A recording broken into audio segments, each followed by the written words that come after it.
New appointed head coach, Coach Reyes as TNT head coach at Coach Gorjan for Barangay Ginebra.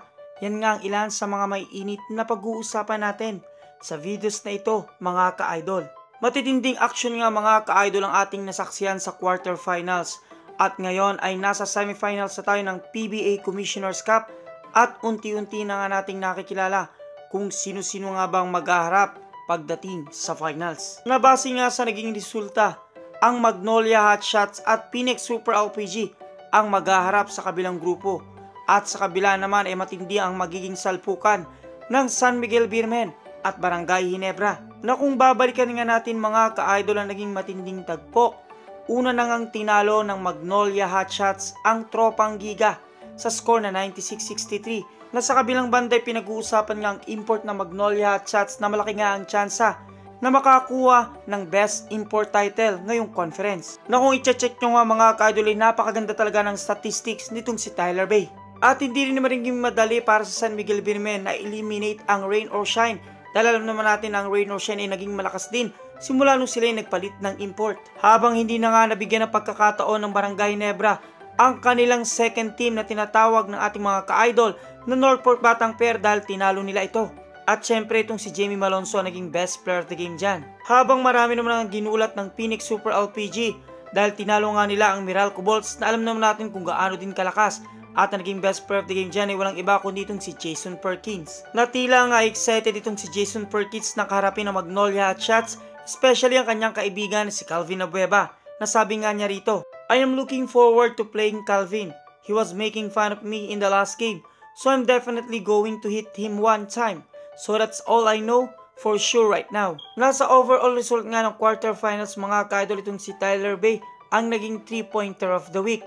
Habang nakuha naman ng big man ng Phoenix Super LPG na si Jason Perkins ang smart move of the week. Hindi rin napahuli ang kanilang import sa si Jonathan Williams na naging player of the week. Para naman sa pinag-uusapang laban ng strong group na nasa Dubai nga sila mga ka-idol. Ang standing nga nila ay 3-0 na mga ka-idol at maganda din talaga ang ipinakikita nila. Kahit wala nga itong si Angie Kwame at Justin Brownlee na unang target nila na maging bahagi ng strong group. Kung kahit itong si Coach Charles Tew ay confident na makukuha nila ang kampyonato. Na hanggang ngayon nga mga ka-idol ay marami pa rin talagang umaasa na muling makabalik na sa Pilipinas o sa mga team na rumirepresenta sa Pilipinas itong si Justin Brownlee. Lalo pa nga ngayon at wala na nga tayong choice ang Barangay Ginebra dahil si Tony Bishop na talaga ang magiging import nila hanggang sa dulo kahit hindi ganun kalaki ang nagiging or kaganda ang statistic nitong si Tony Bishop. At update din mga ka-idol bilang mainit na pag-welcome sa muling pagbabalik as head coach ng TNT itong si Coach Reyes. Matapos nga siyang palitan ni Coach Tim Cone as Gilas head coach. At marami din naman ang nagulat ka-idol dahil si Coach Brian Gorjan ay kinuha nga ng strong group ng Pilipinas bilang team consultant. Na nagsisimula na nga ang pagbubukas ng oportunidad para kay Coach Brian Gorjan dito sa Pilipinas. Yan ngay matapos mawala ng tuluyan ang dati niyang team na Bay Area Dragons. At marami naman nagbunyi dahil itong si Coach Tim Cone ang official na full-time head coach ng Gilas Pilipinas. Kahit alam naman natin na ayaw iwan ni Coach Tim Cone ng Barangay Ginebra, ngunit wala na nga siyang nagawa. At itong si Coach Jolas Lastimosa na head coach ng TNT na-appoint nga as team manager ng Gilas Pilipinas at makakatuwang ito itong si Coach Tim Cone. Isa na rin sa dahilan kung bakit nagbalik muli itong si Coach Reyes as head coach ng TNT. Kung kahit ang tanong, sino naman para sa Barangay Ginebra na alam naman natin na dapat ay mag full-time na itong si Coach Tim Cone sa Gilas Pilipinas. Na ngayon nga ay pinag-uusapan na itong si Coach Brian Gorjan ay maaaring maging head coach ng Barangay Ginebra. Lalo pat pangarap nga niya na maging coach ng isa sa mga PBA team. At ngayon nagsisimula nang magbukas ang opportunity para sa kanya.